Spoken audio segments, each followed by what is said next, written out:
할까요? 복된 기도 시간 되시기를 바랍니다. 손잡으시. 복된 기도 시간 되기를. 또 우리 모두가 어머니니까 우리 늘 하는 기도 있죠. 임자 자녀 잘 될 거야. 시작. 임자 자녀 잘 될 거야.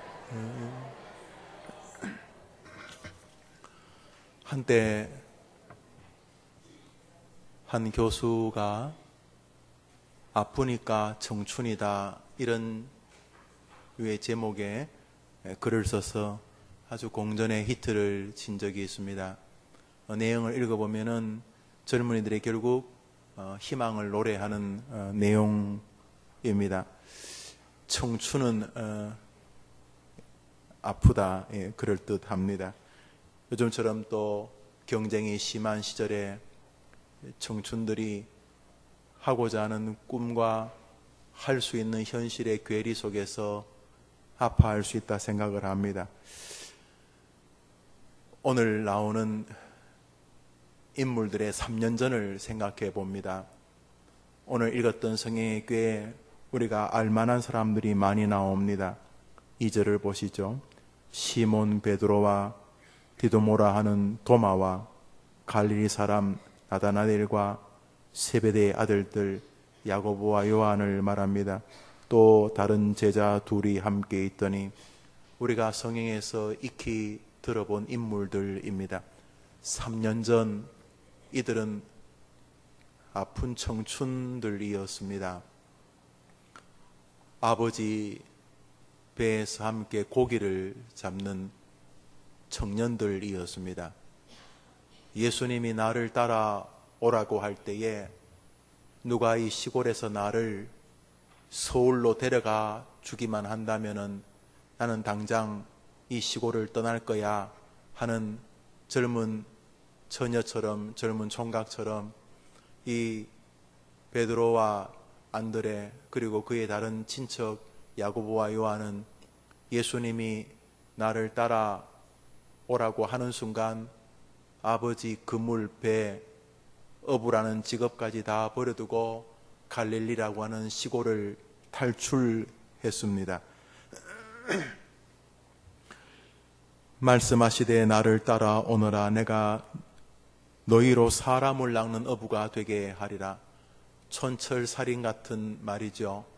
사람을 낚는 어부가 되게 한다는 말은 아마 그 시대에 그들의 마음을 꿰뚫고 있는 한 잠언이었던 것 같아요. 베드로와 안드레, 야고보, 요한은 눈만 뜨면 물고기, 비린내, 그것이 꿈이었을 것입니다.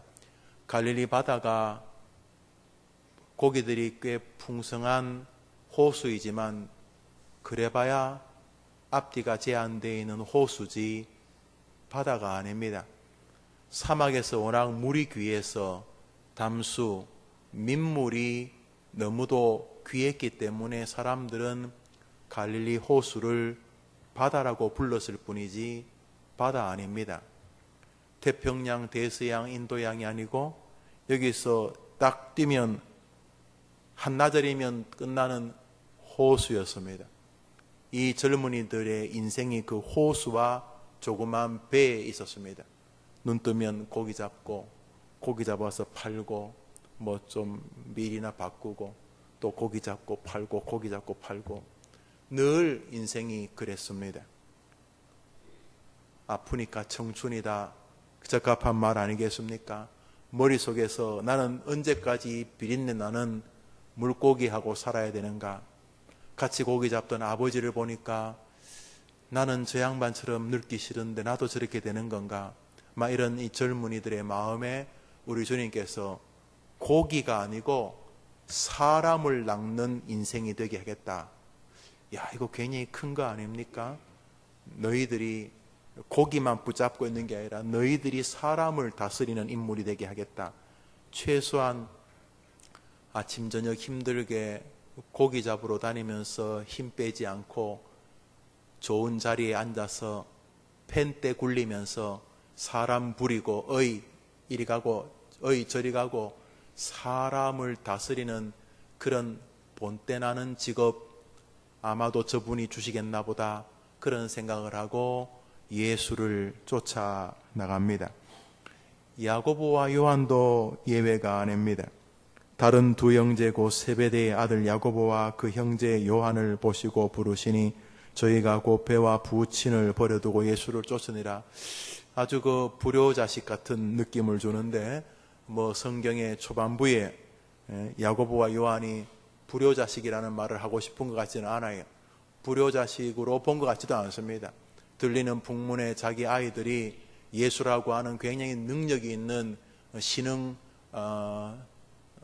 교수, 신흥 선생을 따라다니면서 예수가 사람들한테 인기를 많이 끌고 있고 또 들리는 게 어디까지가 진실인지 모르지만 뭐 무리를 그은다든지 병자를 고친다든지 그래서 많은 사람들이 예수를 따르고 있는데 내 아들 야고보와 요한도 한 자리 크게 하고 있다 이런 소식을 들었으니 아버지가 자기 부인을 보내가지고 예수님한테 우리 두 아들 야고보와 요한에게 결정적일 때 한 자리씩 달라고 한 거 아니겠습니까? 그러니까 뭐 아버지를 버렸다는 말은 그저 급하게 다른 것을 다 뒤로 하고 그저 예수님을 쫓았다 이런 뜻이 될 것입니다.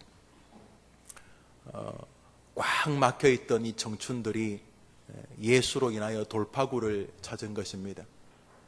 이 산골 두매에서 늘 고사리나 캐고 뭐 뽕이나 기르고 이래갖고 내 인생이 되겠는가 이런 총각이 서울서 온 아주 똑똑한 어떤 사람을 붙잡고 이제 고향을 떠난 것 같은 것이죠. 자, 그렇게 시작되었습니다. 우리 충분히 갈릴리 촌놈 4명 베드로, 안드레, 야고보, 요한의 인생을 봅니다. 저 전라도 골짜기에서 저 충청도 경상도 골짜기에서 내가 비록 초등학교밖에 졸업 안 했지만은 넓은 데 가면은 기회가 있을 것이다 하고 그냥 야간 기차 타고 무작정 서울로 온 것 같은 바로 그 청춘들입니다. 이 4명의 마음은 예수님을 버리고 도망갈 때까지를 가만히 역추적해 보면은 예수님 밑에서 뭐 설교도 배우고 믿음도 배우고 하지만 그 모든 것들은 합력해서 자기가 성공하는데 도움이 되기를 바라는 것이었을 것입니다. 그러다가 예수님이 죽어버린 것입니다. 성공을 꿈꾸고 고향을 떠나왔는데 교주가 죽어버린 것입니다. 이건 닥쳤던 게 지붕 쳐다보는 격이 되었습니다. 오병이여 물고기 2마리와 보리떡 5개로 수천 명을 먹일 때 뭐가 되는 줄 알았습니다. 귀신이 쫓아져 나가고 예수가 자기들에게 안수하고 파송했을 때에 자기들이 기도하면 병자가 낫는 것을 보면서 자기에게도 이런 신기한 능력이 있다는 것 때문에 가슴이 뛰었을 것입니다. 결정적으로 풍랑을 향하여 외칠 때 바다와 풍랑도 신적인 권위에 굴복하는 것을 보고 이제 됐다 싶었을 것입니다. D-Day를 잡아가지고 혁명이든 쿠데타든 깃발만 꼽으면 최소한 로마와 견주거나 로마보다 더 큰 신적인 능력의 나라를 형성할 때에 자기들이 한 자리씩 할 줄 알았습니다. 그런데 죽어버린 것입니다. 십자가에 달리더니 죽어버린 것입니다. 설마 싶었는데 십자가에서 시신된 것을 확인하고는 질질 끌고는 무덤에 던져버린 것입니다. 예수의 죽음으로 시골 청춘 4명의 꿈도 사라져 버렸습니다. 이 4명이 3년 동안 열심으로 예수를 따라다니면서 풍운의 꿈을 키우고 있었는데 절단이 난 것입니다. 요한복음 22장 우리 1절을 같이 읽겠습니다. 요한복음 22장 1절 시작. 도대체 누가 읽는 거예요? 찾아봅시다. 그 성경 좀 가져와봐요. 요한복음 22장이 있어요, 없어요? 그런데 뭘 읽자는 거예요? 요한복음 21장이 마지막 장입니다. 그리고 다이나믹한 성령 행전, 사도행전으로 시작되어집니다. 요한복음 21장 우리가 읽었던 성경은 복음서의 마지막 구절이고 사건들입니다. 요한복음 21장에 제자들이 지금 어디 있습니까? 우리 1절 읽읍시다. 1절, 2절 읽습니다. 시작. 그 후에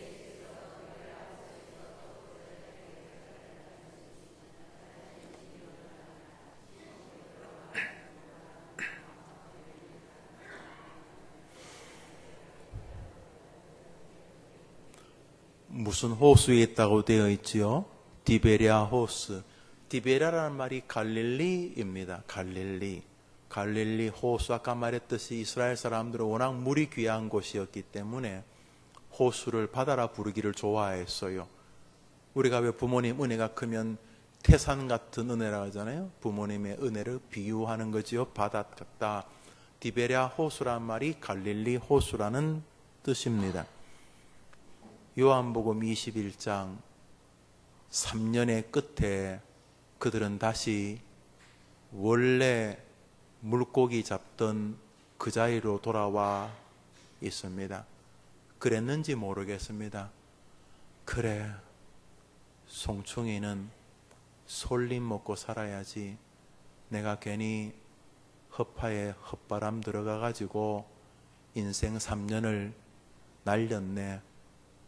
예수가 하도 그럴듯하게 말해서 뭐 될 줄 알았는데, 이야, 이거 뭐 도루묵이네, 이러는 것이지요. 처음 며칠간은 망연자실했을 것입니다. 여러분이 애를 썼는 것이 갑자기 사라지면 허탈하지 않습니까? 그런데 조금 애를 쓴 것이 아니고 인생을 다 던졌습니다. 정말 얻을 때는 목숨하고도 맞바꾸려고 했습니다. 예수를 따르면서. 그게 종교적인 열정인지 감정의 흥분이든지 간에 그랬었습니다. 베드로 같으면 물 위까지 걸어봤습니다. 그리고 그 모든 제자들이 정말 귀신을 쫓아내었었습니다. 그때 예수님께서 안다 너희들이 귀신 쫓아내는 거 내가 하늘에 별 떨어지는 거 보고 알았다 이렇게 말씀하셨으니 잘 나갔습니다. 또 멋있잖아요. 안에 감추어져 있는 인간적인 욕심과 겉으로 보여지는 영적인 듯한 예수님을 따르는 행위 속에서 내 안에 있는 죄성은 잘 이렇게 포장이 되고 겉으로는 믿음 좋은 사람들의 이론처럼 보이니 이 베드로, 안드레, 야고보, 요한은 모든 것이 만사 형통이었을 것입니다. 그런데 죽어버렸습니다. 예수님이. 처음 몇 날 동안은 아마도 술 취해서 곤드레 만드레 된 것이겠죠. 그러다가 정신을 차린 것 같습니다. 정신을 차렸다는 게 다른 게 아니라 도루묵이다 인생이. 그렇지, 내가 뭐 괜히 개꿈 꿨지 뭐 이래 된 것입니다. 그리고는 베드로가 벌떡 일어납니다. 다른 사람들은 방에서 막 엎어져 가지고 막 술 취하고 뭐 코 골고 있을 때 베드로가 부시시 일어난 것입니다. 우리 3절 읽읍시다. 21장 3절 시작. 시몬 베드로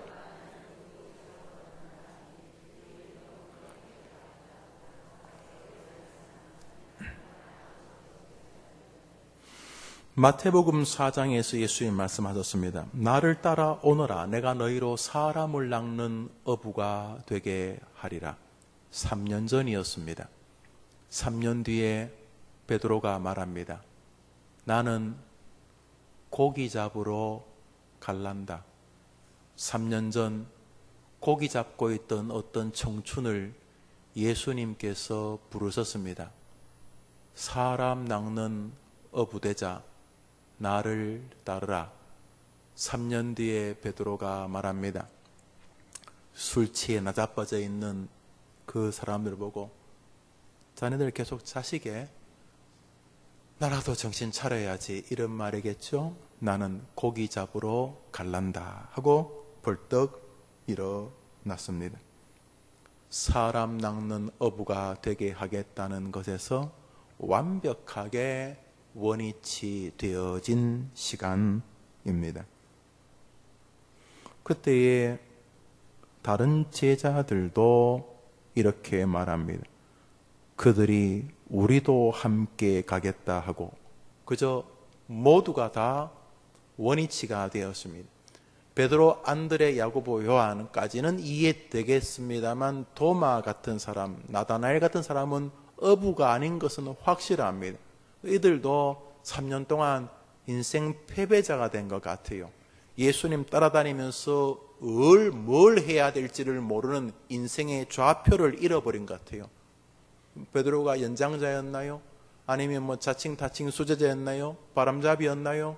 형님, 나도 그 고기 배 타는 가르쳐 주시오 하면서 이제 최소한 7명 이상이 되는 사람들이 배에 오릅니다.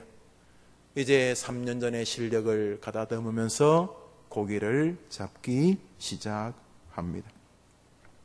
그런데 성경을 보니 3절에 그날 밤에 아무것도 잡지 못하였더니 라고 되어져 있습니다.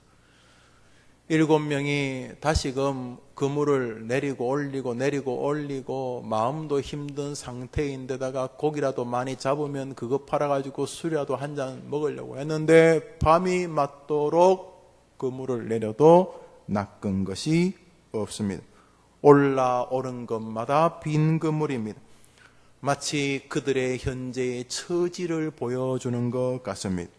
여기까지가 요한복음, 아니 복음서의 마지막 장의 분위기, 배경입니다. 성경은 왜 요한복음 마지막 장에 이 제자들의 황당한 실패 혹은 과거로의 회기를 기록하고 있는 것입니까? 요한복음 21장은 이 인생들의 완벽한 패배, 완벽한 진보 없음, 그 옛날의 그 모습으로의 답습을 보여주고 있습니다. 던지는 것마다 빈 그물이 올라오는 그들의 상황을 절묘하게 우리에게 시각적인 언어로 보여주시고 계십니다. 오늘 이 본문은 2개의 트랩으로 이루어져 있어 보입니다. 하나는 고기를 못 잡다가 많이 잡는다는 하나의 플래시입니다. 하나의 이미지입니다. 또 하나는 예수 그리스도가 없는 인생의 허무한 밤과 다시금 예수 그리스도를 만났을 때의 인생의 의미를 회복하는 생애를 복선적으로 한 사건을 가지고 한 문장을 가지고 이중적인 의미를 담고 있어 보입니다. 우선 어머니 기도회의 이 본문의 기도 제목을 첫 번째로 삼고자 하는 것은 이것입니다. 한번 따라합시다. 사람들이 모인다고, 사람들이 많다고 문제가 해결되는 것은 아니다. 오늘 여기 장황하다시피 사람의 이름을 많이 기록합니다. 제가 볼 때는 2절은 의미가 없어 보여요.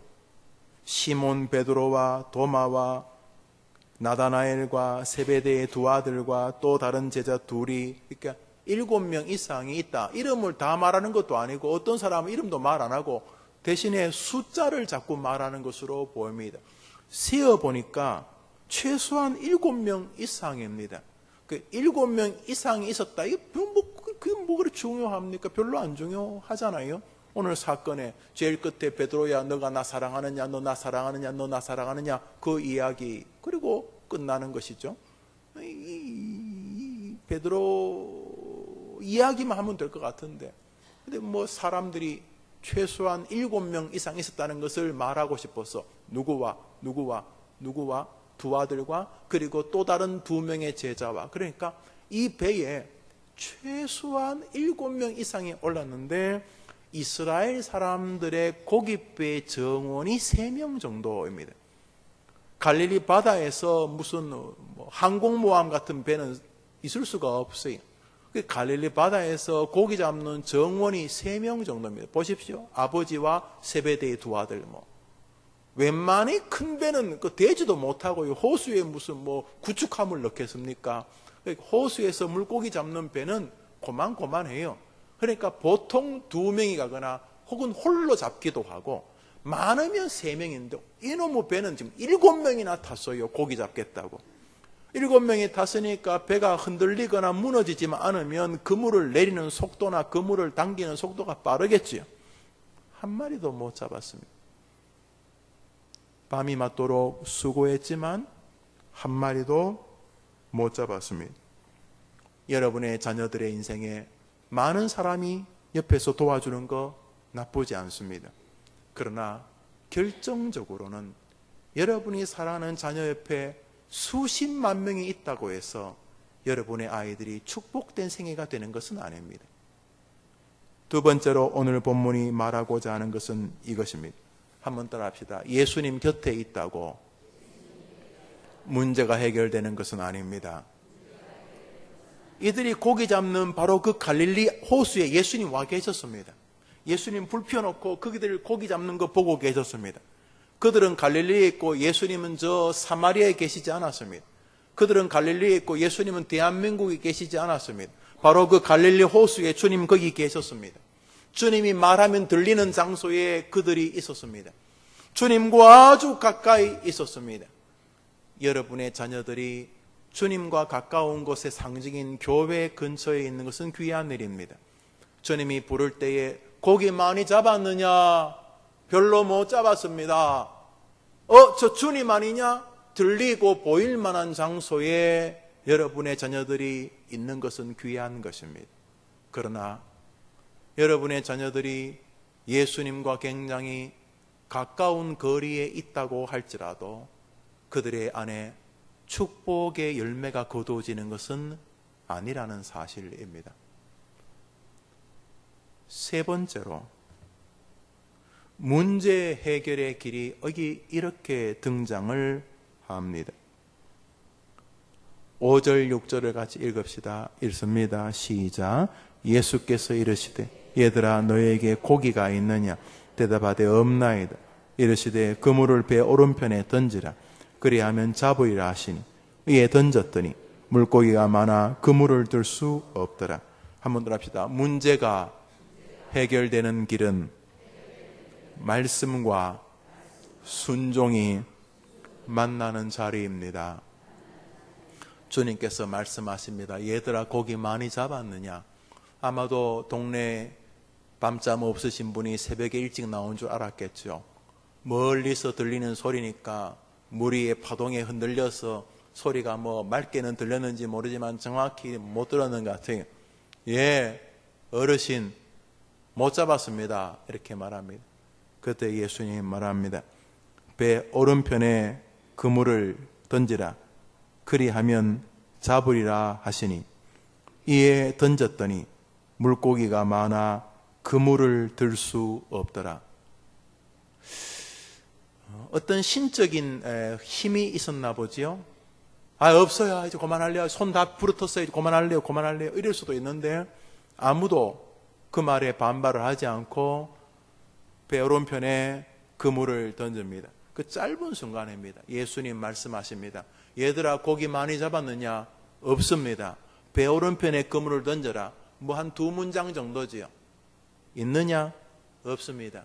배 오른편에 그물을 던져라. 싫어요. 그럼 끝나는 것이. 고기 많이 잡았느냐? 내 인생에 관여하지 마세요. 대답 대꾸하기 싫어요. 끝나는 것이. 고기 많이 잡았느냐? 못 잡았습니다. 배 오른편에 그물을 던져라. 이제 결정을 해야 됩니다. 무엇을요? 던질 것인지 말 것인지, 던지더라도 오른편에 던질 것인지 왼편에 던질 것인지 앞에 던질 것인지 후미에 던질 것인지 결정해야 됩니다. 그런데 오늘 본문에는 주님 말씀하시고 듣습니다. 말씀하시고 순종합니다. 그들이 홀린 듯이 저 물가에 있는 분 이야기를 듣고 오른편에 그물을 던졌을 때 그물이 찢어질 만큼 밤새도록 못 잡히던 고기가 잡힙니다. 고기를 끌어올리면서 어디서 많이 본 듯한 장면을 어떤 제자가 떠올립니다. 주님 아니야? 베드로도 이상하다 생각을 하고 그 뒤에 나오는 사건들이 이어집니다. 배 오른편이 어디냐 하면은 갈릴리 바다입니다. 배 오른편이 인도양이나 대서양이 아닙니다. 그 배 오른편은 밤새도록 그물을 내렸다 올렸다 내렸다 올렸다 하던 바로 그 자리입니다. 늘 익숙한 그 자리, 내가 늘 가까이 하던 그 사람, 늘 얼굴 마주하고 있던 그분, 내가 늘 다니던 직업, 직장, 학교, 그 자리, 그 교회. 평소에는 그물을 내려도 별로 열매가 없던 그 장소, 나의 반복되는 생활의 터전, 늘 뺑뺑이 도는 것 같은 현실, 누군가 나를 이 지겨운 삶에서 탈출시켜주지 않는가 하는 답답한 현상들, 현실들, 익숙함 지나서 지겹기까지 한 그 장소, 이제 그만 그물 안 내리고 싶고 이제는 멀미 날 것 같고 빨리 벗어나고 싶었던, 밤새도록 헤매고 있던 바로 그 자리, 주님 말씀하셨습니다. 거기 그물을 던지라. 사랑하는 여러분, 여러분의 자녀들이 축복과 영광의 자리가 특별히 정해진 자리가 아닙니다. 미국 간다고 달라지는 것도 아니고 일본 간다고 변화되는 것이 아닙니다. 삼성, 현대, 성경, SK 뭐 어느 직장을 간다고 달라지는 것이라고 보기는 어렵습니다. 그 아이들이 놀라운 축복을 만나는 자리는 어떤 자리인가? 주님의 말씀과 순종이 만나는 자리인 줄 믿으시기를 바랍니다. 우리 아이들이 처해 있는 곳이 시골 어느 이름 없는 초등학교, 중학교, 고등학교입니까? 우리 아이가 지금 하고 있는 건강의 상태가 지금 그 모습입니까? 괜찮습니다. 내가 우리 아이가 서 있는 그곳에서 이 아이들이 예수 그리스도의 은혜를 입고 그 예수님의 말씀에 적극적으로 순종을 실행하려고 하면은, 비록 지금은 사람들이 야, 그 허접한 자리야, 갈릴리 그 호수 거기 있는 물고기 다 잡아야 그 몇 마리 되겠냐, 인생에 그거 그래봐야 볼 일 없어 라고 하는 그 조롱과 그 야유의 장소도 예수님의 말씀과 우리의 순종, 여러분이 사랑하는 자녀의 순종이 만난다면 거기가 바로 은혜와 은총과 기적과 말씀 해결의 길인 줄 믿습니다. 여러분이 기도해 줘야 될 내용은 바로 오늘 이것들입니다. 하나님, 우리 아이가 세상에서 어떤 많은 사람들 사이에 둘러서 있다 할지라도 사람들에 의하여 본질적으로 문제가 해결되는 것은 아닌 줄 알고 그 아름다운 만남 속에서도 이 아이가 하나님의 은혜가 가장 중요한 것이라는 믿음으로 살아가게 도와 주시옵소서. 두 번째로, 하나님, 우리 아이가 교회 근처 about 그 주변에 있다고, 성경 주변에 있다고, 교회 예수님 하나님 주변에 있다고 그 아이가 능력 있는 성도가 되는 것은 아닌 줄 알아. 이 아이가 예수님 주변에 있는 아이가 아니라 예수님과 주변에 있는 것만으로 되지 않는다는 것을 알아 더 친밀하고 내밀한 사랑의 아름다운 믿음의 관계로 예수님과 깊어져 가게 도와 주시옵소서. 엄마 예수님 만났어요, 예수님 내 안에 계세요, 이렇게 되어질 수 있게 도와 주옵소서. 여러분, 멀리서 이렇게 있잖아요. 그 가끔 그 젊은 애들 보면은 연예인 만났다고 막 좋아하잖아요. 제 딸도 올림픽 공원 어디 갔다가 연예인 만났다고 해서 내가 그럼 사귀게 됐냐고 물으니까 눈이 이만해져 가지고, 아빠 그 사람하고 나하고 어떻게 사귀어요? 그럼 뭐 만나는 게 뭔 의미가 있냐? 그럼 아빠는 다 사귀어요? 아니, 뭐 사귀는 건 아니지만 그게 무슨 의미가 있는 거 아니잖아. 아, 그래도 아빠는 재미가 없다고 막 그러고. 그럼 뭐 연예인하고 만나는 게 뭐 그 뭐 무슨 의미가 있어요? 예수님하고 연예인처럼 만나서 그 무슨 의미가 있어요? 예수님과 사랑하는 여러분을 보고 예수님과 사랑에 빠지는 자녀들이 되기를 축복합니다. 엄마, 내가 예수님 만났어요. 아니라 그 말에 만나면 연예인 만난 게 아니라 엄마, 내가 예수님하고 사귀게 되었어요. 그렇게 되기를 축복합니다. 축복합니다. 마지막으로 우리 아이들의 인생의 영광의 자리는 예수님의 말씀과 우리 아이의 순종이 만나는 자리에서 꼽힌다는 것을 우리 아이들이 알 수 있게 해주소서. 엄마가 기도해서 그렇겠지요. 요즘 내가 아침에 날조를 하는데 너무 행복하고 그러고 말씀을 듣는데 너무너무 감사하고 너무 감격스러워. 내가 주일학교에서 청소년부에서 청년부에서 이렇게 목사님들 전사님들 말씀 들으면서 너무너무 행복해. 내가 말씀으로 만났어. 주신 말씀 되고 이번엔 내가 그 말씀을 따르려고 노력할 거예요. 순종하려고 할 거예요. 이렇게 그 말씀과 순종이 만나는 자리에서 그물이 찢어지는 것 같은 영혼의 충만한 열매가, 삶의 열매가 맺히는 줄 믿습니다. 끊임없이 아이들이 현실을 부정하고 지금보다 갈릴리 바다가 아니라 대서양 가면 고기가 많이 잡힐 것 같이 우린 그런 생각을 합니다. 인도양에 가면 고기가 많이 잡힐 것 같이. 왜? 갈릴리 바다에 뭐 선한 것이 나겠느냐? 그러나 우리 아이들이 자기가 있는 그 자리를 소중히 여기는 아이가 되게 도와주옵소서. 내가 있는 바로 그 자리, 내가 바로 서 있는 그곳이 영광의 자리요. 오늘 내가 만나는 그이가 세상에서 가장 귀한 사람이라는, 자신의 가족을 대하고 친구를 대하고 사람을 대하는 아이들이 되게 도와주옵소서. 출애굽기 3장에 모세가 주님 만나는 장면이 나옵니다. 하나님이 가라사대 너가 선 곳은 거룩한 땅이니 내 발에서 신을 벗으라. 모세가 어느 날 미디안 광야에서 양을 치고 있는데 나무에 불이 붙습니다. 그런데 희한한 건 불이 붙는데 나무가 안 타는 겁니다. 신기하잖아요. 마치 나무에 네온 사인이 걸린 것처럼. 요즘에 그 LED 전구 다 해놓으면 꼭 멀리서 보면 나무가 환하거든. 뭐 나무 타진 않죠. 그런 것처럼 나무에 불이 붙었는데 안 타는 거예요. 그래서 이 모세가 그래 가보는데 갑자기 하늘에서 너가 선 곳은 거룩한 것이니 내 발에 신을 벗으라. 신 벗는다는 것은 그 구별된 장소에 대한 예의잖아요.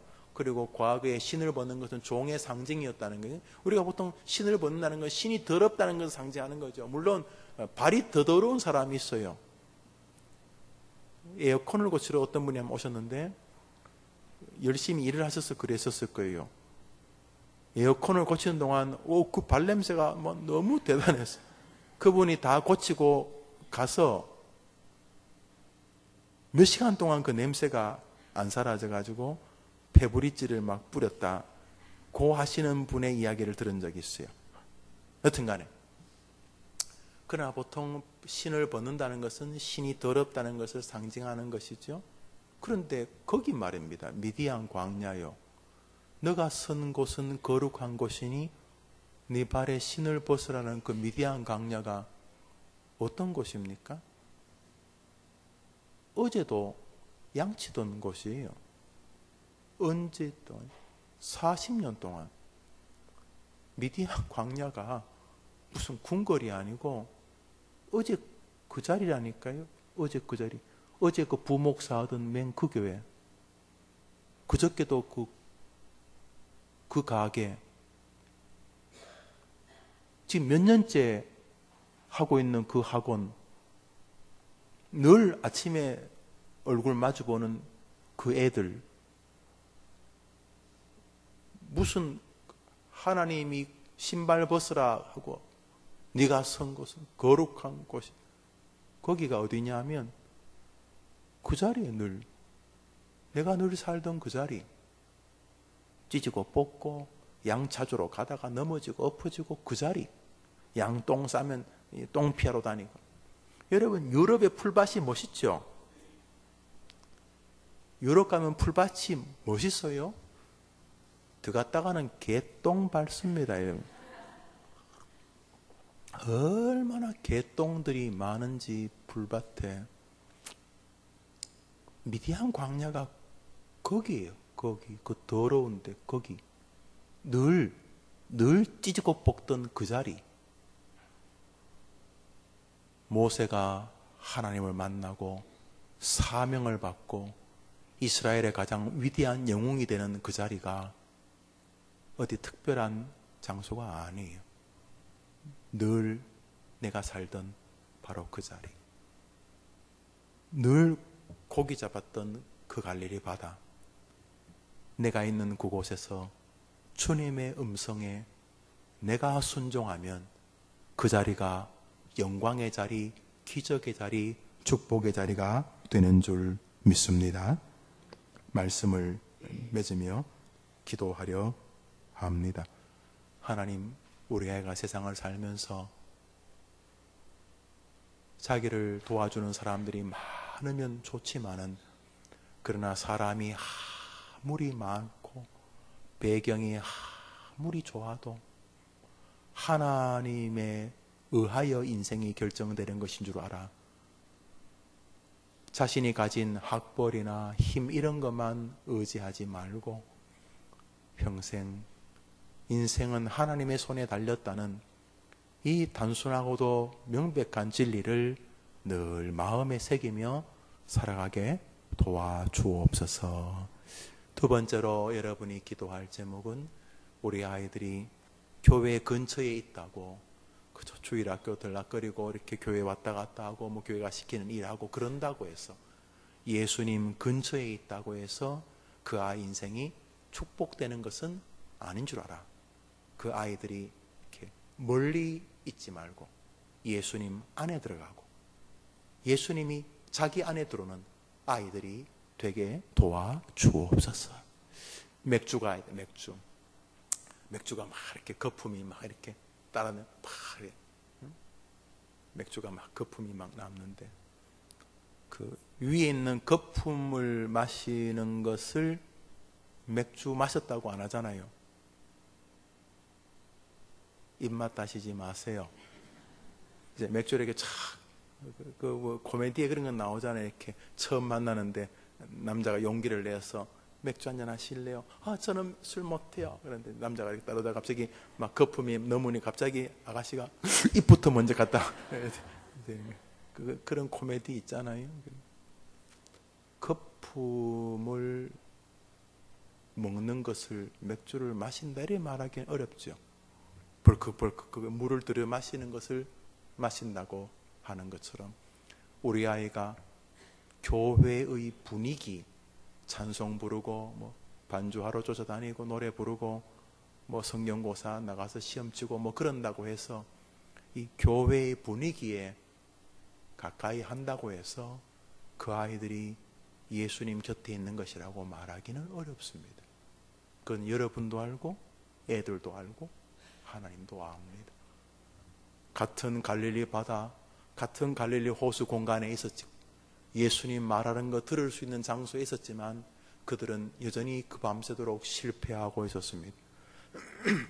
그것은 마치 그들이 3년 동안 예수님 따라다녔지만 사실은 예수님 안에 있지 않았어요. 예수님 십자가에 죽으실 걸 말했지만 한쪽 귀로 들었어요. 예수님 십자가에 죽으시자 그들이 예수님 안에 있지 않았다는, 그 안에 예수님 없었다는 걸 완벽하게 증명했습니다. 마치 밤이 맞도록 고기를 잡아도 아무것도 낚은 것이 없는 같은 그들의 모습이 그들의 영혼의 실상이었습니다. 예수님 곁에만 있었던 것이죠. 그런데 예수님 부활하시자 예수님 안에 그들이 들어가고 그들 안에 예수님이 들어가게 되었습니다. 아빠 연예인 봤어요. 그래 사귀냐 너? 아빠 장난치는 거예요? 그 사람이 나 같은 사람 좋아하겠어요? 무슨 소리 하냐? 이러면서 핵심이 뭐예요? 지나가는 거 보는 것은 예수님과 상관이 있다고 말하기 어려워요. 그러나 어느 날 예수님이 그 안에 들어가고 그 아이 안에 예수님이 들어가고 또 예수님 안에 그 아이가 들어갔어. 주가 내 안에 내가 주 안에 있는 이런 일들, 바로 예수님과 함께하는 삶. 주여 우리 아이가 영적으로 주님을 인격적으로 만나게 도와 주옵소서. 엄마 예수님 너무 좋아요. 엄마 예수님 너무 좋아요. 엄마네 때문에 예수님 알게 되었어요. 엄마 저를 위해서 기도해 주셔서 감사해요. 예수님이 내 안에 계세요. 24시간 예수님이 내 안에 계세요. 내가 예수님 안에 있는 걸 느낄 수 있어요. 내가 비록 완벽하지는 못하지만 여전히 주님 내 안에 계신 걸 내가 알아요. 날마다 십자가가 내 안에 계세요. 주님이 나를 사랑하는 거 알 수 있어요. 우리 아이들이 예수님 안에 있게 되기를 축복합니다. 그거 여러분이 기도해 주세요. 누가 그거 기도해? 여러분 아이들을 위해 누가 기도해 줘요? 마지막으로 우리 아이들이 예수님의 말씀, 그들의 순종이 만날 때 역사가 일어난다는 사실을 알고 그 아이들이 말씀을 듣는 일을 기뻐하고 말씀을 순종하는 일을 즐거워하게 도와 주옵소서. 성냥, 요즘은 성냥 별로 안 쓰죠. 라이터를 다 쓰던데 성냥은요, 이렇게 두 개가 만나야 되죠. 다 이렇게 딱 만나야 불이 일어납니다. 예수님의 말씀이 내 안에 들려지고 그 말씀을 내가 기꺼이 순종하려 할 때에 역사가 일어나는 것입니다. 곡이 있느냐? 없습니다. 베어론편에 그물을 던져라. 그들이 순종하였더니 그물이 찢어지게 잡혔던 것처럼 우리 아이들이 자꾸 딴 방법 가지고 뭘 이상한 기술을 발휘하기보다 하나님의 말씀, 그 말씀을 순종하는 일에 자기 인생에 축복이 있는 것을 경험하게 도와 주시옵소서. 기도한 아침 되기를 축복합니다. 우리 같이 기도합시다.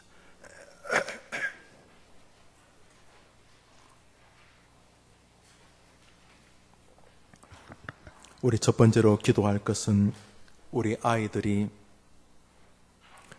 문제의 근본적인 해결은 사람들에게 있지 않고 자신의 능력이나 자신의 재주와 자신의 배경에 있지 않고 자기 인생의 근본적인 은혜의 축복은 하나님에게 달렸다는 것을 이 아이들이 기억하며 살아가게 도와 주시옵소서. 어머니들도 마찬가지입니다. 여러분이 사랑하는 아이들의 인생은 여러분이나 아이들에게 달린 게 아닙니다. 하나님의 손에 달린 것이 얼마나 신비롭습니까? 누구에게 달린 걸 안다는 거 얼마나 좋습니까? 아, 내 인생이 저 사람한테 달렸구나. 얼마나 좋습니까? 그런 것처럼 우리 인생은 하나님에게 달렸습니다. 그런데 하나님 뭐라 그랬습니까? 구하라. 그리하면 주실 것이요. 그랬습니다. 여러분 어머니 자신을 그리고 여러분이 사랑하는 자녀를 위해 기도할 때 하나님 우리 아이가 자기 인생이 하나님의 손에 달렸다는 이 명백한 진리를 붙들고 일평생을 살아가게 도와 주시옵소서. 잘 될 때도 교만하지 말고 이 모든 것은 하나님이 주신 것이라는 마음을 살게 하시고 또 인생의 어려움 만날 때 너무 어렵다고 포기하고 지치지도 말고 하나님의 손에 달렸는데 왜 그렇게 쉽게 지칩니까? 구하면 주신다고 약속하신 분이 바로 하나님이신 이렇게 우리 아이가 자기 인생이 하나님 손에 달린 것으로 믿고 살아가도록 도와주시고 이 어머니부터 그렇게 되게 해달라고 이 시간 기도합니다. 기도합시다. 하나님 아버지 이 시간 우리 어머니들 같이 기도합니다. 우리 아이들이 인생을 살아가면서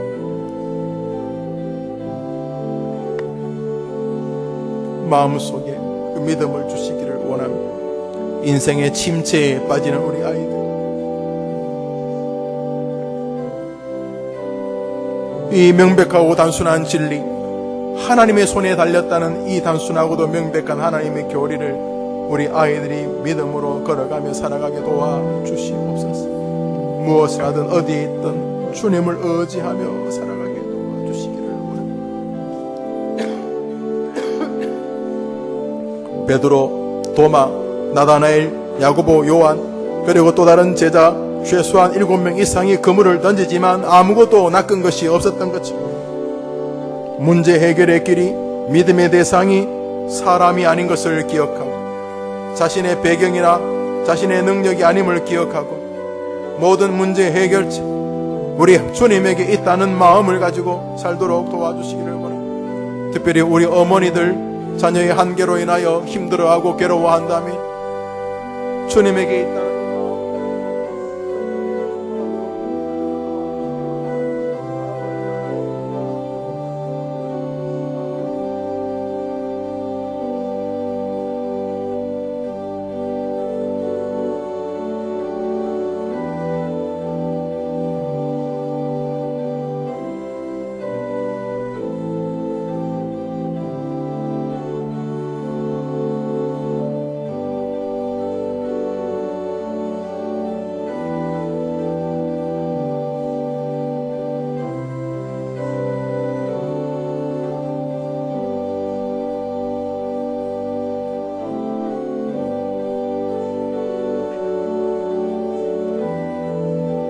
우리 아이들이 자기 인생의 주권자가 하나님이란 사실을 기억하며 사는 축복을 주시기를 원합니다.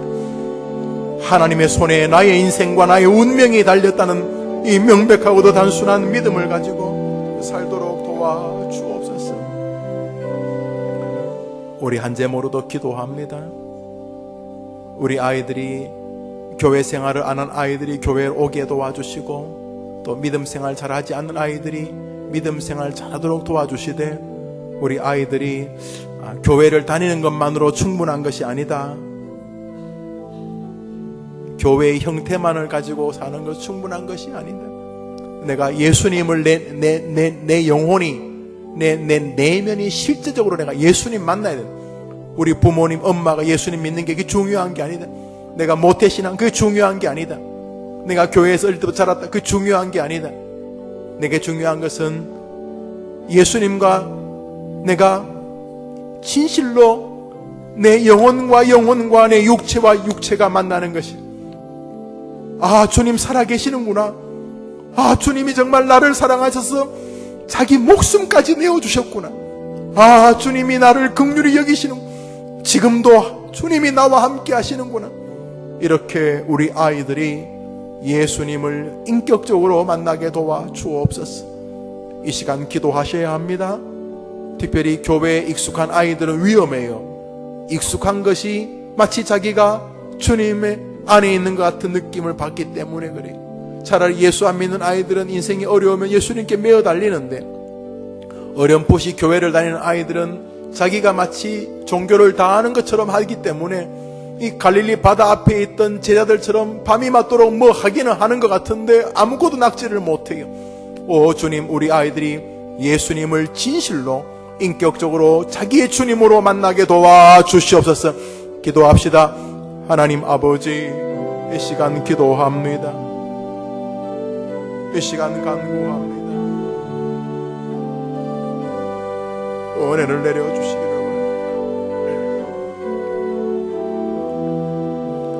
예수님 곁에 있었지만은 그들은 잘 몰랐습니다. 예수님 그들 곁에 있다고 문제가 해결되는 것이 아닌 것을 알게 하옵소서.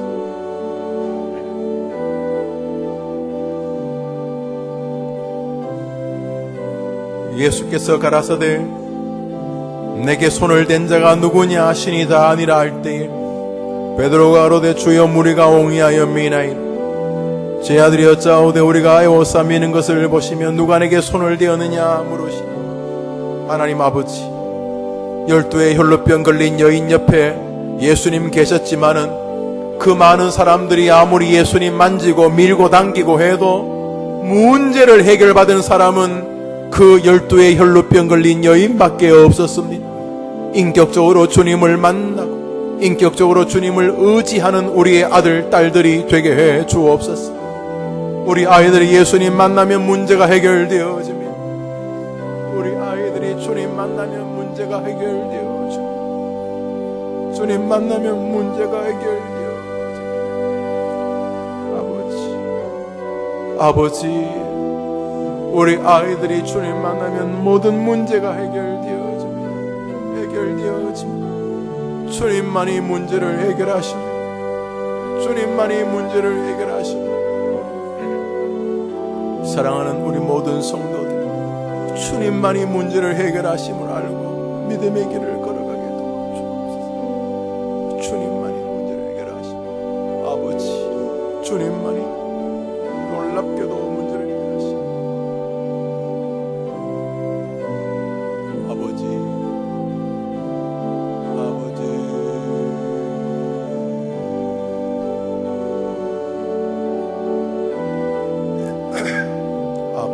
주님만이 문제를 해결하십니다.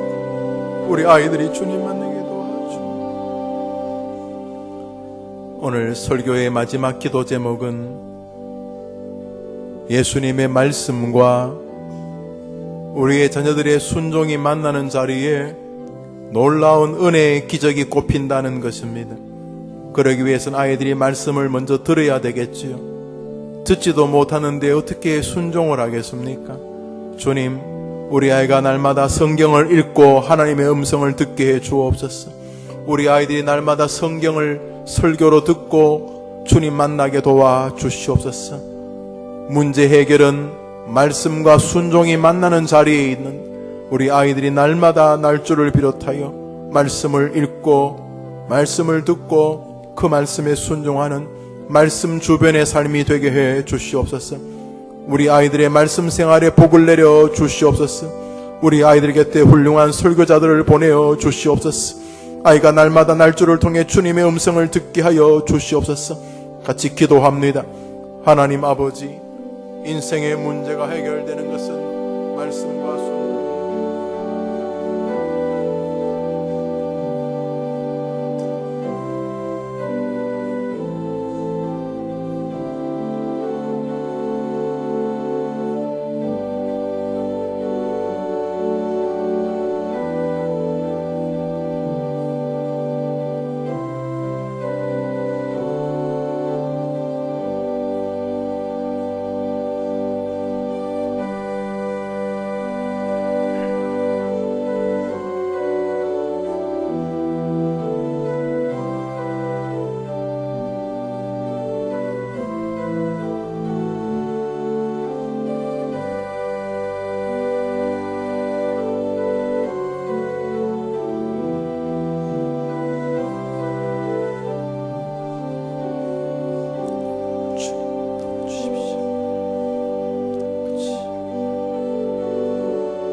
베드로를 비롯한 젊은 제자들은 아픈 청춘의 시절에 예수님을 어설프게 만나서 헤매었지만 다시 요한복음 28장에서 부활하신 주님을 만나고 이들은 2000년 교회사의 위대한 지도자들이 되었습니다. 하나님, 우리 아이들의 모든 인생의 난제는 예수님 만나면 다 해결됨을 이 아이들이 알게 하여 주옵소서. 인생의 방황은 예수님 만나면 해결되어지는 것을 믿사오니 주님, 우리 아이들이 예수님과 깊은 인격적인 만남을 가지도록 이 아이들에게 신앙의 복을 내려 주시옵소서. 이어나가 기도합니다. 우리 아이들이 이 땅에서 하나님께 기도하면 하나님이 들어주신다는 기도에 대한 희망을 가진 아이들로 자라게 도와 주옵소서. 여러분, 힘들어도 기도하면 된다는 마음을 가지고 사는 것이라면 그 아이들에게는 희망이 있지 않겠습니까? 이 시간 기도합니다. 우리 아이들 주님 만나면 모든 인생의 방황은 끝나게 될 테니 우리 아이들 이 땅을 살면서 기도하면 하나님이 들어주신다는 놀라운 신앙을 가지고 살아가게 도와 주시옵소서. 그러면 그 아이들 실패하지 않습니다. 힘들고 어려울 때마다 눈물은 나겠지만, 고통스럽긴 하겠지만, 기도하면 길이 있다는 믿음을 가지기만 하면 그 아이 사자굴 앞에서도 풀무불 앞에서도 해볼 수 있는 것입니다. 기도하면 길이 있다는 마음을 가지고 우리 아이들이 살아가게 하나님 부디 은혜를 내려 주시옵소서. 기도하면 길이 있다는 믿음을 아이에게 주시옵소서. 기도합니다. 하나님 아버지, 우리 아이들이 이 땅을 살면서 기도하면 길이 있다는 믿음을 주시기를 원합니다. 기도하면은 길이 있다. 아무리 사방팔방이 막혔어도 아무리 길이 없어도 기도하면 길이 있다는 믿음을 우리 아이들이 가질 수 있도록 주님 부디 우리 아이들에게 우리 어머니들의 기도를 들으시고 공부하는데 힘든 아이들, 재수하는데 힘든 아이들, 직장에서 힘든 아이들, 인간관계에서 힘든 아이들, 세상살이 힘든 아이들, 모든 어려움의 길을 걸어가는 아이들의 마음속에 기도하면 길이 있다는 믿음을 우리 아이들에게 주시기를 원합니다. 오 주님, 기도하면 길이 있다는 믿음을 우리 아이에게 주시기를 원합니다. 아버지 하나님, 기도하면 길이 있다는 마음을 주시기를 원합니다. 아버지, 우리 한제 모두 기도합니다. 여러분, 기도할 때에 우리 아이들이 자기가 이 땅에 어쩌다가 태어나거나 재수 없이 태어난 것이 아니라 하나님은 나에게 분명히 놀라운 계획이 있으시다, 이렇게 자기를 귀하고 소중히 여기는 하나님의 시각을 갖게 해달라고 기도합니다. 굉장히 많은 아이들이 자기가 좀 부족하다는 이유로, 또 연약하다는 이유로, 또 뭐 못한다는 이유로 자기가 잘 못한다는 생각을 참 많이 갖습니다.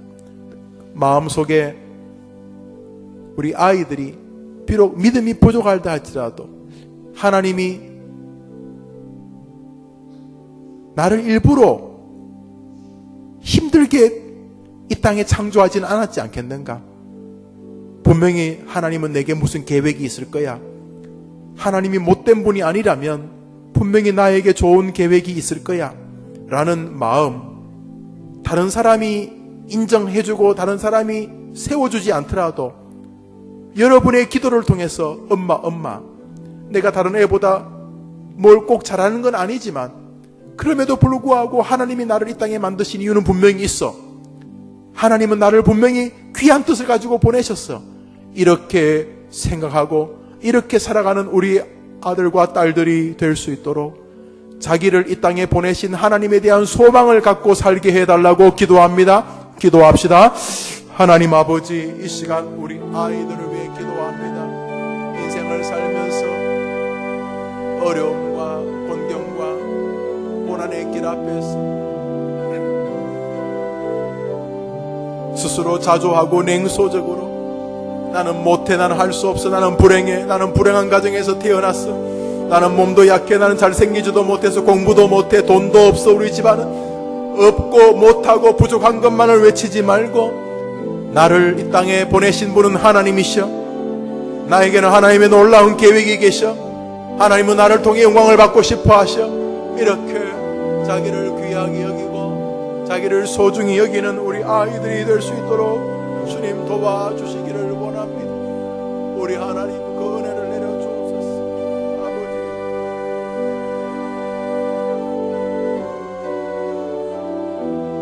주님,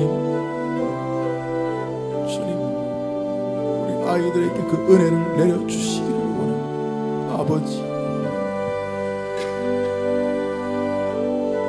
주님을 더 의지하고 기대하는 아이들 도와주시고 계속해서 기도합니다.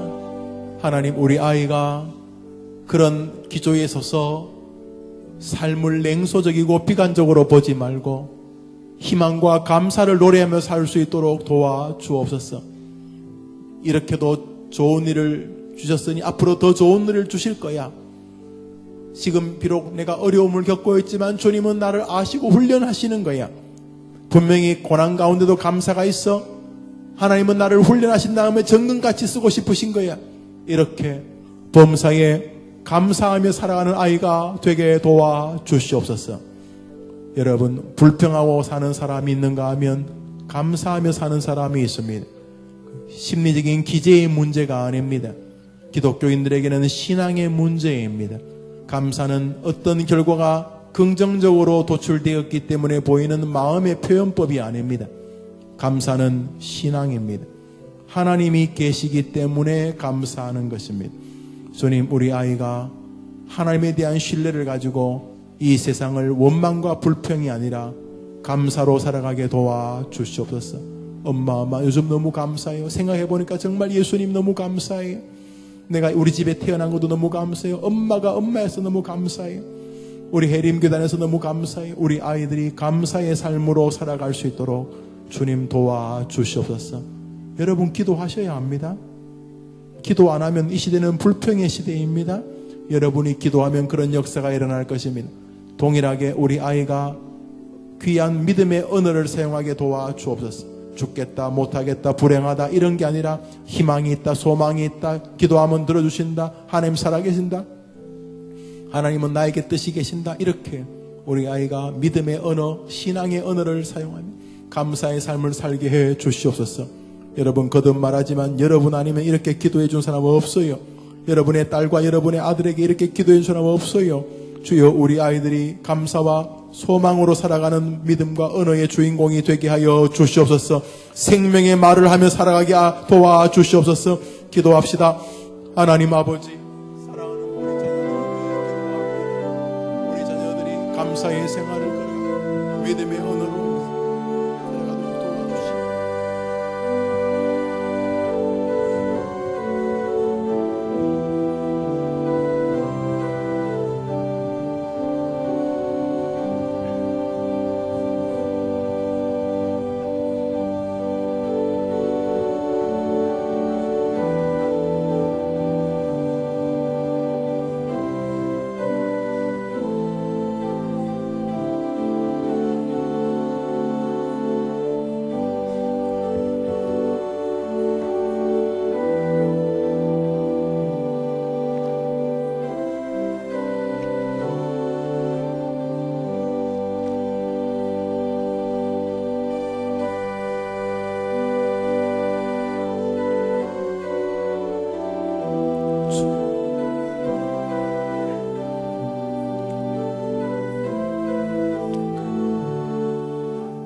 우리 한 점으로 더 기도하면, 한 점으로 더 기도할 것은 기적이 났던 장소가 늘 고기 잡던 바로 그 갈릴리 바다였던 것처럼 우리 아이들이 자기가 있는 그 현장에서, 자기가 처해 있는 바로 그곳에서 감사를, 그곳에서 기도를, 그곳에서 믿음을, 그곳의 의미를 발견하게 도와주시옵소서.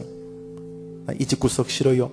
난 이 학교 싫어요. 나는 이거 싫어요. 난 여기가 싫어요가 아니라 기적이 임하는 곳은 바로 내가 처해 있는 바로 이 장소, 내가 하고 있는 바로 이곳인 줄 알아. 공부하는 아이들이 있다면 바로 하나님을 만나야 될 장소가 바로 공부하는 바로 그 학원입니다. 공부, 학생들은 공부를 통해서도 하나님을 기쁘시게 할 수 있다는 마음을 아이들이 갖게 도와주옵소서. 지겨워하고 괴로워하는 것이 아니라 공부는 지금 내가 주님을 만날 장소고 주님은 이곳에서 내가 믿음으로 기적을 경험하기를 기뻐하시니 공부, 나는 이 일을 통해서 하나님을 기쁘시게 할 거야 하면서 최선을 다하는 아이들이 되도록, 직장도 마찬가지입니다. 지금 바로 자기가 처해 있는 그곳에서 자신이 감사하며 그곳에서 주님의 영광을 드러내는 우리 아이들이 되게 도와주시옵소서.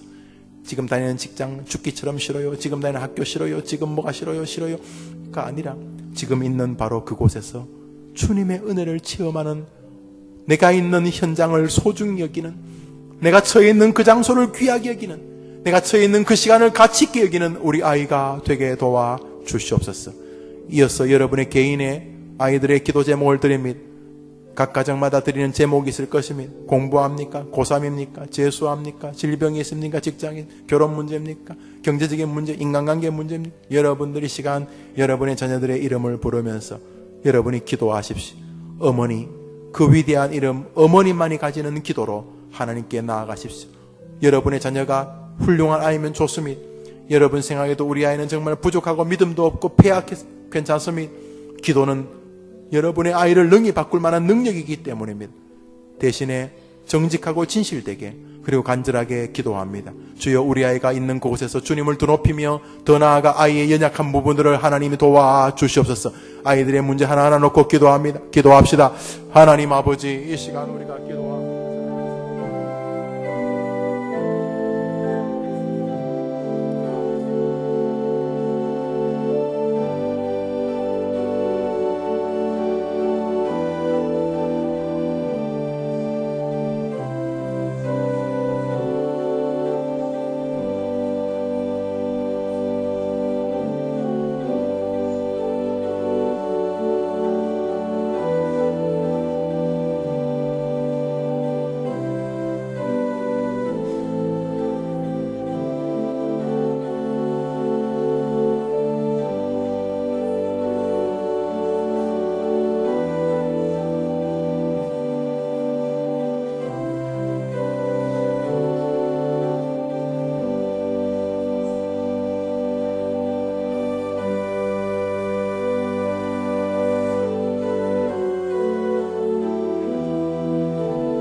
아이들을 도와주십시오. 몸이 아프고 마음들이 아프고 세상살이가 아픕니다.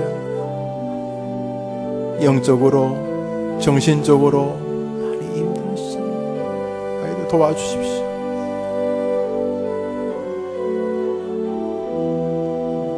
주님 도와주십시오. 이 시대에 우리 아이들을 힘겹게 하는 것이 많이 있습니다. 인터넷 게임, 휴대폰 게임들,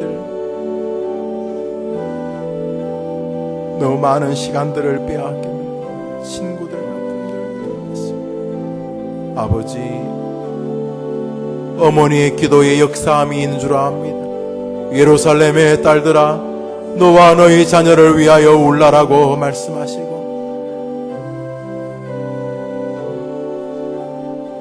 아이들의 육체를, 아이들의 아픔과 아버지께서 들어주시고 불쌍히 여겨주시며 자비와 긍휼을 베풀어 주옵소서. 예물을 드립니다.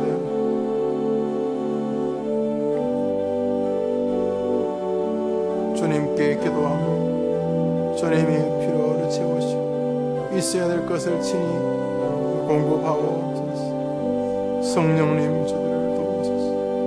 아버지께서 함께하옵소서. 더 많이 기도하고 더 많이 의지하고 더 많이 붙들고 더 많이 하나님 바라보는 아이들로 우리 어머니들의 기도를 들으시옵소서. 우리 어머니에게 주신 특권을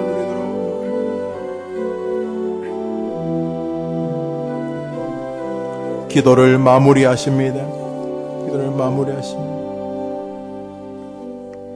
우리 어머님들 이제 한 제목으로만 기도하고 마치려고 합니다. 인생은요, 예수님을 만나면은 인생의 그 고뇌들이 해결되어지지 않습니까? 오늘은 예수님을 정말 인격적으로 만나는 일들에 대한 중요성을 기도합니다. 누가복음 8장을 보면은 12의 혈루병 걸린 여인 이야기가 나옵니다. 잘 아실 겁니다. 예수께서 가라사대 내게 손을 댄 자가 누구냐 하시니 다 아니라 할 때 베드로가 가라되 주여 무리가 옹이하여 미나이다. 제 아들이었자오되 무리가 애워싸 미는 것을 보시며 누가 내게 손을 대었느냐 물으시나이까. 많은 사람이 예수님 만졌다는 말입니다. 아무도 병 안 나았어요. 오직 12의 혈루병 걸린 여인만 예수님 만지고 병이 나았어요. 왜 딴 사람들은 다 예수님 가까이 있었는데 안 나았나요? 그녀만 진짜 예수님을 마음에 붙잡고 있었기 때문에 이제 마지막으로 한 번 더 기도할 것은 바로 여러분이, 우리 어머니들이 먼저 그 예수님 주변의 사람들이 되면 여러분이 바로 혈루병 걸린 여인처럼 예수님을 다 만져야 돼요. 예수님하고 눈과 눈이 마주쳐야 돼요. 여러분 안에 예수님 계시고 예수님 안에 여러분이 있어야 돼요. 주변인 되면 안 돼요. 예수님 곁에 있다고 되는 게 아니에요. 예수님 만나야 돼요. 내 안에 예수님 들어오셔야 돼요. 예수님 안에 내가 들어가야 돼요. 오늘 예수님 길 갈 때에 많은 사람이 예수님 밀고 당기고 했지만 아무 일 없었어요. 오직 한 여자, 12의 혈루병 걸린 여자만 놀라운 역사를 경험했어요. 우리 마지막으로 주여, 내가 주님을 그렇게 어설프게 따라만 다니는 사람이 아니라 주님이 내 안에 계시고 내가 주님 안에 그렇게 믿음의 길을 걸어가게 도와주시고 나의 주님과의 만남을 통해 내 아이들도 그 복을 받게 하여 주시옵소서. 오, 내가 12의 혈루병 걸린 여인이 되게 하옵소서. 내가 주님 옷자락을 만지게 하옵소서. 주님이 내 안에 들어오게 하여 주옵소서. 우리 한번 자신을 위해 기도합시다. 기도합니다. 하나님 아버지, 이 시간 어머니들을 위해 기도합니다.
기도를 마무리하시면 주님,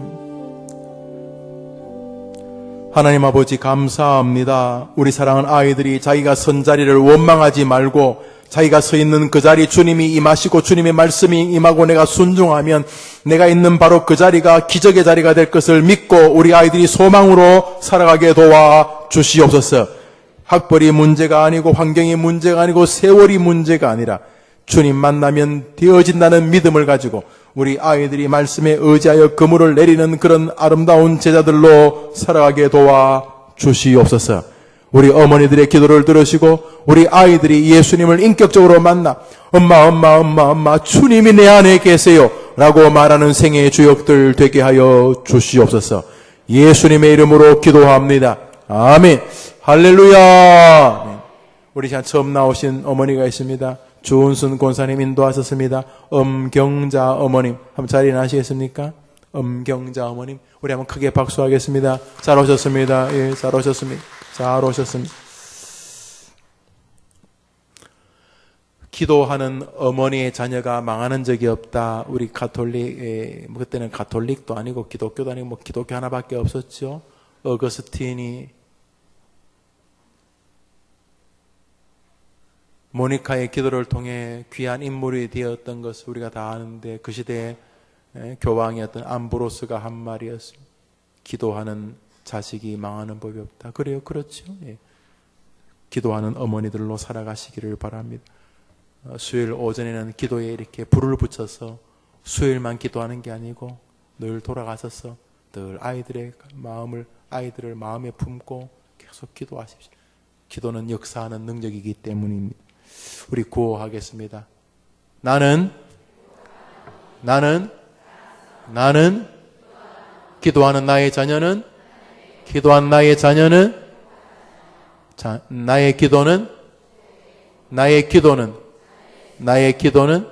나의 기도는 수요일 오전은 할렐루야. 옆 사람 손잡아 줄까요? 임자자녀 잘 될 거야. 시작. 즐거운 오후 되시기 바랍니다.